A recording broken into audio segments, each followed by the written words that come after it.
শিশু সদনের যারা পরিচালক ছিলেন তারা সাধারণত যেটা করে স্থলাতে তারা ৮-১০টা রুম তারা সুন্দর করে ভালো চাদর দিয়ে তারা রাখতেন। তা আব্বা দেখা গেল যে নিচতলা পার হয়ে হঠাৎ করে চলে গেছে তিনতলায়। তিনতলায় গেলে উনি দেখতেন যে বাকিদের চাদর টাদর খুব খারাপ। আবার এমনও দেখেছি যে আব্বা চাদর এরকম উঠায় ফেলতেছেন, উঠেলে চাদরের নিচে যে পুরনো জিনিস সেটা মানে জাস্ট উপরে মন্ত্রী আসার জন্য একটা চাদর দিয়ে রাখছে। আব্বা মাটিতে বসে পড়তেন, বসে খাটের নিচে ঢুকে যাইতেন, খাটের নিচে কী রাখছে। আব্বা ওয়াশরুমে যাইতেন, ওয়াশরুমে গিয়ে সেই কি নোংরা ওয়াশরুম সেগুলোতে সাবান আছে কি নমক আছে, মানে যা আপনাদেরকে বাজেট অ্যালোকেশন দেওয়া হয় আপনারা সেটা প্রপারলি এতিমদেরকে দিচ্ছেন কি না। এবং সাসপেন্ড হয়েছে অনেক লোক।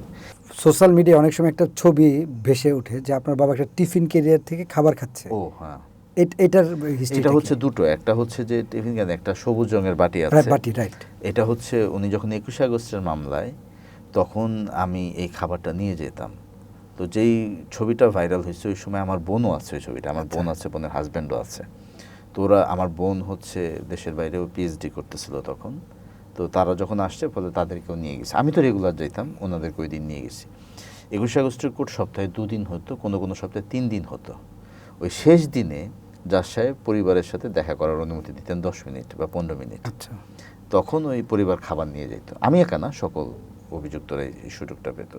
তো ওই সময় আমরা যখন ওনাকে খাওয়াচ্ছিলাম তখন ওই কোনো একজন আমাদের লয়ার, নামও বলতে পারি, অ্যাডভোকেট পারভেজ সাহেব, উনি এই ছবিটা তুলছেন এবং তুলে এটা তারপরে তো ভাইরাল হয়েছে। কিন্তু এটা আবার রেগুলার করতেন। আমি যদি আপনাকে আরও বলি, আমি এগুলো এখন তো ধরেন মন্ত্রী, আমি যেমন ওবায়দুল কাদের সাহেবের ইন্সপেকশন দেখছি, উনি বিআরটিএতে যাচ্ছেন, পরে বার্সভিউতে দেখা গেছে ওনার আশপাশে প্রায় ৫০-৬০টা ক্যামেরা, অথচ বলতেছেন সারপ্রাইজ ভিজিট। সারপ্রাইজ ভিজিট হলে ক্যামেরা জানলো কীভাবে? তো আমি সারপ্রাইজ ভিজিটের আমি দেখেছি আমার বাবাকে করতে। উনি তো সমাজ কল্যাণ মন্ত্রণালয়ে ছিলেন, আমি ওনার সাথে অসংখ্য জেলায় গেছি। তো সারপ্রাইজ ভিজিটটা কি কেমন? এই শিশু সদনগুলো যে উনি যেতেন, উনি শিশু সদনগুলোতে ঢুকে যেটা ওরা করতো, আমাদের এইখানকার যে ডিডি বলে আর কি, সমাজসেবার বিভিন্ন অঞ্চলের ডেপুটি ডিরেক্টর লেখে তারা, অথবা ওই শিশু সদনের যারা পরিচালক ছিলেন তারা সাধারণত যেটা করে, একটা হচ্ছে যে মন্ত্রীদের নিয়ে দুটো প্রবলেম। একটা হচ্ছে মন্ত্রীরা যেই সময়টা দেয় ওর থেকে অনেক পরে আসে।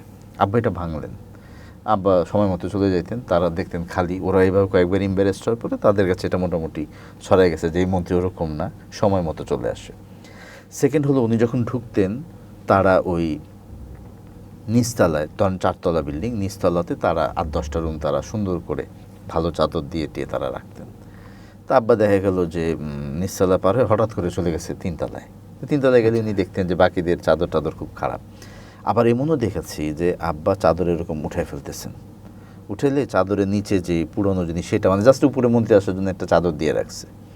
আব্বা মাটিতে বসে পড়তেন, বসে খাটের নিচে ঢুকে যাইতেন, খাটের নিচে কী রাখছে।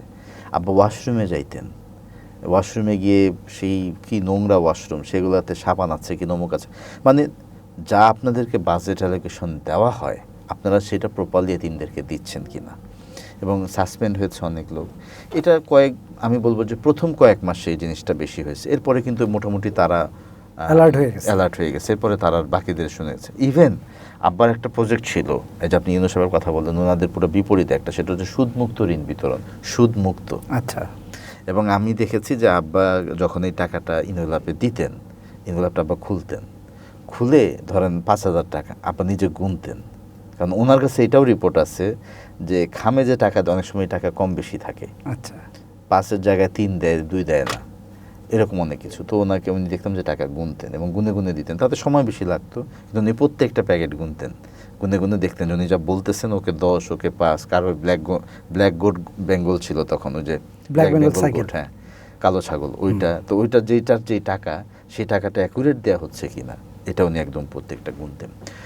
ফলে আমি আমার আব্বাকে দেখেছি আসলে অ্যাকাউন্টেবিলিটি, যেটাকে আমরা বাংলায় বলি জবাবদিহিতা, ট্রান্সপারেন্সি, এগুলোর একদম মূর্ত প্রতীক হিসেবে দেখেছি।